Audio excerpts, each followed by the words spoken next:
sold a spoon rack. It was in a video where we were trying to remove some of the marker on the back side, and what a fiasco that was. Anyway, it's an Oxwood Pine Paris, Maine souvenir spoon rack. Paid $4 for it. Sold it for $24.99 plus ship. And I'll insert a photo of it, and we're going to pack it.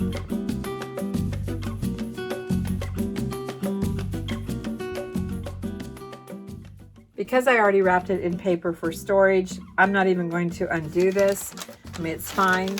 I just need to start adding some bubble, large 1/2-inch bubble. Give it some protection. And I don't want to get too wide on it. Right now it's about 11 inches or so, probably 12 inches with some bubble wrap. But I do need to protect the sides a little bit. So I've got an idea. Got 2 sheets of large 1/2-inch bubble, and I'm going to cut some strips of it. I don't know if you can see this here. Let me raise this up a little bit.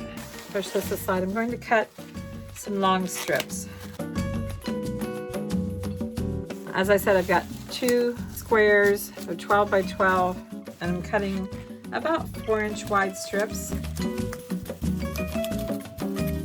And I'm going to fit this in along the sides, but on this part, I don't want to overlap this. I'm going to cut this. So first things first, let's get this part taped. I'm going to use masking tape. Now let's work on the sides with one of these strips. Now it's too long. I'm going to have to cut it off, but let's go ahead and start by I'm just going to tape it around the corner. Just going to start with that. And then tape it from the top to the bottom.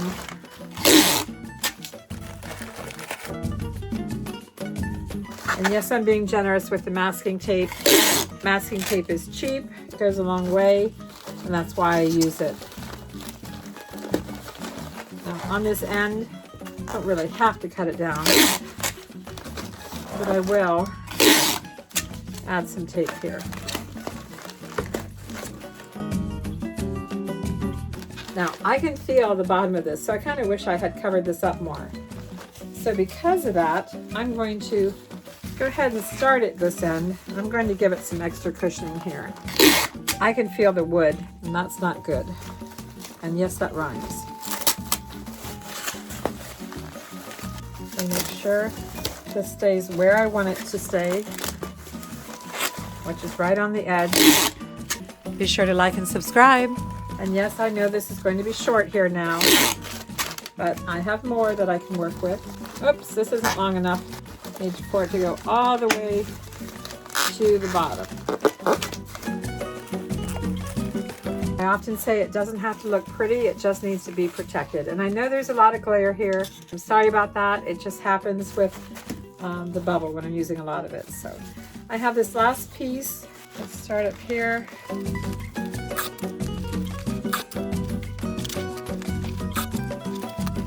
Make sure I press my tape down. The reason I'm going ahead and filling it in here more is because I could feel the wood underneath. But I don't want to get too wide. I'm at 12 inches right now. I think I'm okay. I hope I'm okay.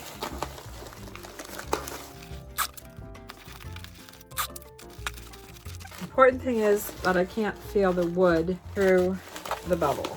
The tape needs flattened out. I'll get a box.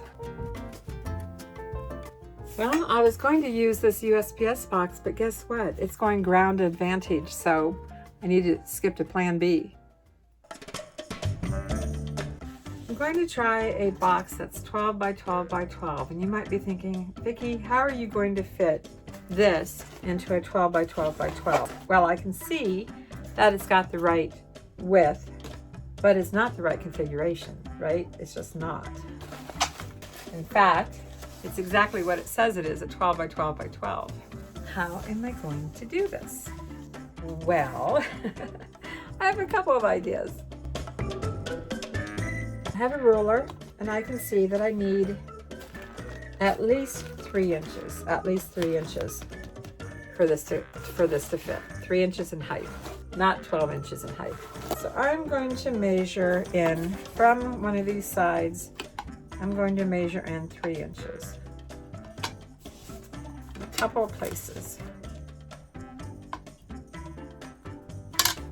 And I'm going to score it. Got a scoring tool.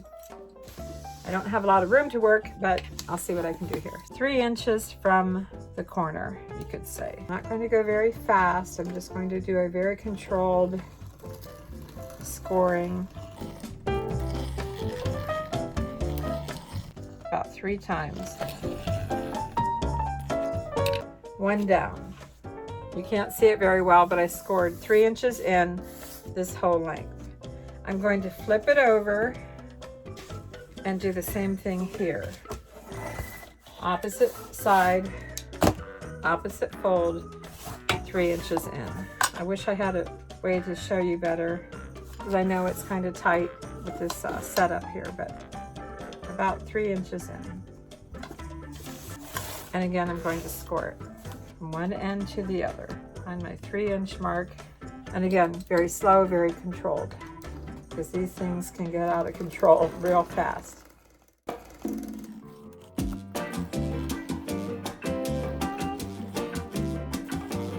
think I've got 3 times. And I need to fold on that line. So I'm lining up my ruler to the scored line. I'm going to try to give it a little press and then fold it as far as I can. Be sure to like and subscribe. Folding where I don't want it to, so I guess I'll just stop there. And on this side, again, I'm going to line this up on my scored line. Give this a press on the scored line. Now, let's see if what I'm planning to do here is going to work. Folding it here, and I'm going to fold it here.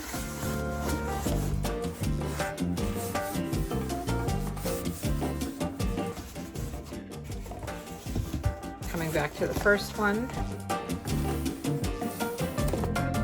And you see what I've done here? I've reconfigured the box. I went from a square box to creating 3 inches on opposite sides, opposite ends, opposite sides, and now I've reconfigured the box to this shape. I do need to cut some new flaps though, because I don't have a flap here, and I don't have a flap here, so I do need to cut those. Let's do that.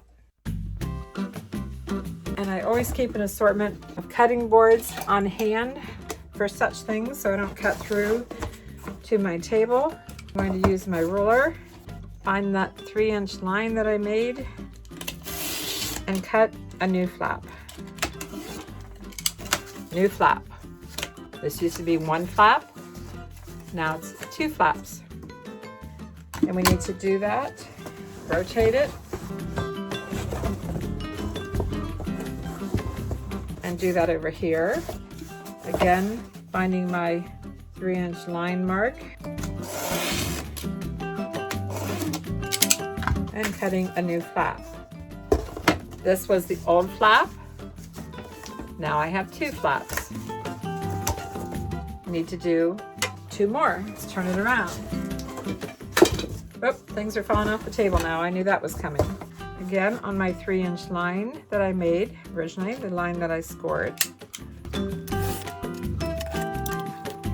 This was the original flap. Now I have 2 flaps. Let's rotate it.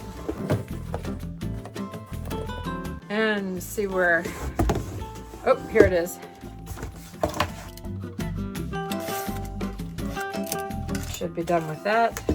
Original flap, 12 inches wide, is now 2 flaps. So we've got 4 of these, 2 on each end. Again, we went from a square box to creating these 3-inch sections that I scored and then cut the flaps, and scored and cut the flaps.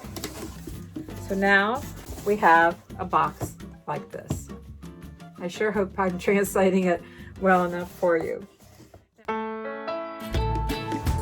Now, I do know that with doing this, the box has lost some of its integrity as far as, you know, caving in and stuff. But I'm going to go ahead and tape up one end. Oops, it's not going to work, is it? Can you see why? The flaps are too long. Too long, I forgot about that part. It's been a while since I've done something like this. whatever the width is of the most narrow, which is 3 inches, that means all of these flaps need to be brought down 3 inches wide, and all of these flaps need to be 3 inches wide so that they'll fold in on each other. I'm going to fast forward this as I measure and cut 3-inch flaps. I'm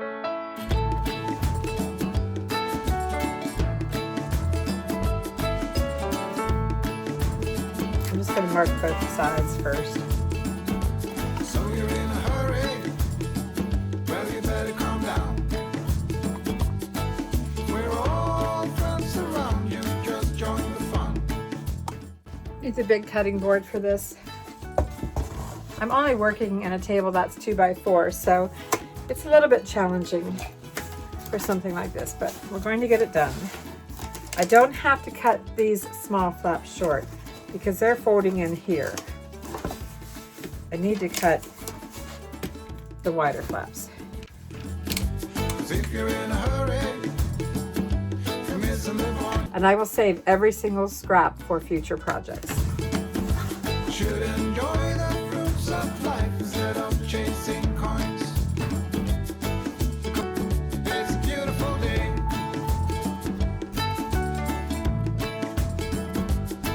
Isn't it all? So come on, let's play. As I said, I'll save all of these.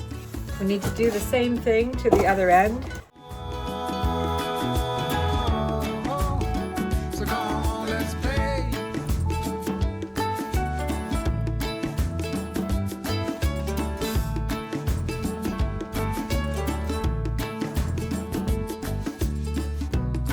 Forget the rush, you're in and find a good spot. Sit down and join us as we sing a good song. Kick back, relax, and just follow along. Oh, we got plenty of time. Taking it easy won't cost you a dime. Throw another log onto the fire. Because Now that I have a nice mess all over of little cardboard scraps, which is what happens, I'll clean this up just a little bit. Okay, let's start manipulating this again. Square box, rotate, narrow box.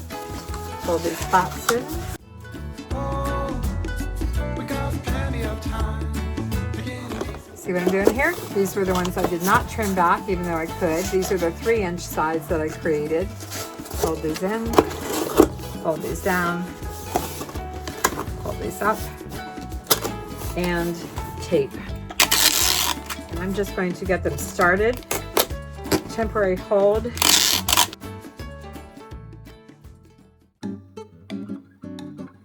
I'm going to take my original package, get my thank you label on here, and I want to stabilize this. And I'm going to stabilize it with some extra cardboard.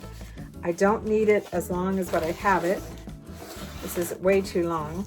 So I'm going to cut this off a little bit.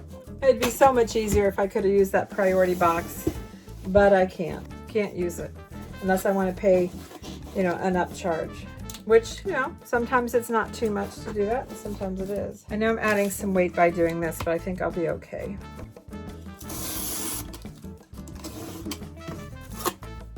And I'll use this to measure the second one.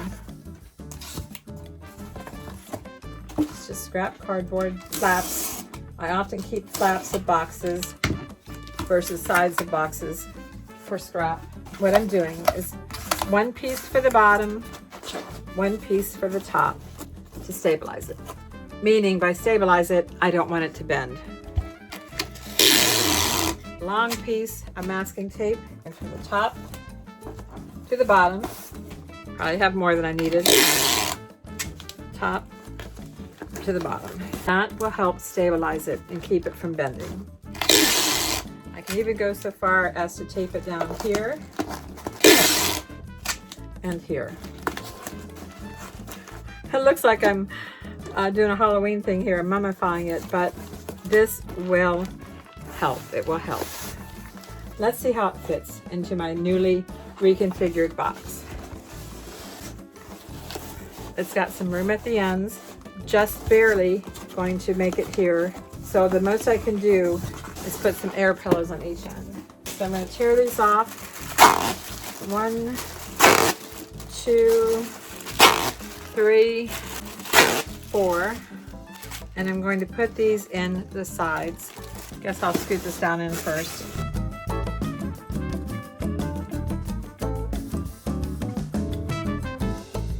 I don't know if it's going to make it. It's not going to make it, so you know what my backup is, a cardboard paper towel tube. In fact, that might be the best thing on both ends. I can flex it, fold it, shape it. Yeah, that's going to work better. So much for my air pillows. Am I ready to close this up? I think I am. Like I said, it just makes it here, but I've got a nice long cardboard flap here and here, and I just need to get everything folded in as best as I can. Try to align it as best as I can. I put these in first, checking it both ways. Sticking out a little bit here, I can tape that down. I'm going with it. We got plenty of time. Taking it easy won't cost you a dime.